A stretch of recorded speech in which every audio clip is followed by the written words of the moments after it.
തുടർച്ചയായി ഗതാഗത നിയമലംഘനം നടത്തുന്ന ഡ്രൈവർമാർക്ക് കർശന നടപടിയുമായി കേന്ദ്ര സർക്കാർ. പുതുക്കിയ മോട്ടോർ വാഹന ചട്ടങ്ങൾ പ്രകാരം ഒരു വർഷത്തിനുള്ളിൽ 5 അതിലധികമോ ട്രാഫിക് നിയമലംഘനങ്ങൾ നടത്തിയാൽ ഡ്രൈവിംഗ് ലൈസൻസ് സസ്പെൻഡ് ചെയ്യാൻ വരെ അധികാരമുണ്ടെന്നാണ് പുതിയ നിയമത്തിൽ പറയുന്നത്. ഈ ഭേദഗതികൾ ജനുവരി 1 മുതൽ പ്രാബല്യത്തിൽ വന്നു. പുതിയ ചട്ടമനുസരിച്ച് ഒരു വർഷത്തിനുള്ളിൽ നടന്ന നിയമലംഘനങ്ങൾ മാത്രമാണ് ഇതിൽ പരിഗണിക്കുന്നത്. മുൻ വർഷങ്ങളിലെ കുറ്റങ്ങൾ ഇതിൽ ഉൾപ്പെടുത്തില്ല. എന്നാൽ ലൈസൻസ് സസ്പെൻഡ് ചെയ്യുന്നതിന് മുൻപ് ലൈസൻസ് ഉടമയുടെ വാദം കേൾക്കാനുള്ള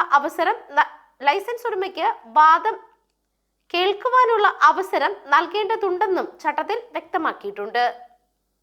മോട്ടോർ വാഹന നിയമത്തിലെ 24 നിയമലംഘനങ്ങളിൽ 5 അതിലധികമോ ഒരു വർഷത്തിനുള്ളിൽ ഉണ്ടായാലാണ് ലൈസൻസ് സസ്പെൻഡ് ചെയ്യുന്നതുമായി ബന്ധപ്പെട്ട കാര്യങ്ങളിലേക്ക് കടക്കുന്നത്. എത്ര കാലത്തേക്ക് ലൈസൻസ് സസ്പെൻഡ് ചെയ്യണമെന്നത് ബന്ധപ്പെട്ട അതോറിറ്റി തീരുമാനിക്കും.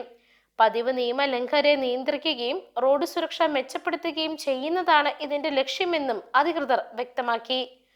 ഓവർ സ്പീഡിംഗ്, ഹെൽമറ്റോ സീറ്റ് ബെൽറ്റോ ധരിക്കാതെയുള്ള ഡ്രൈവിംഗ്, ട്രാഫിക് സിഗ്നൽ ലംഘനം, പൊതുവഴികളിലെ അനധികൃത പാർക്കിംഗ്, അമിത ഭാരം കയറ്റൽ, വാഹന മോഷണം, സഹയാത്രക്കാരോട് അക്രമ സ്വഭാവം കാണിക്കൽ തുടങ്ങിയവ ഉൾപ്പെടെ 24 കുറ്റങ്ങളാണ് നിലവിൽ പട്ടികയിലുള്ളത്.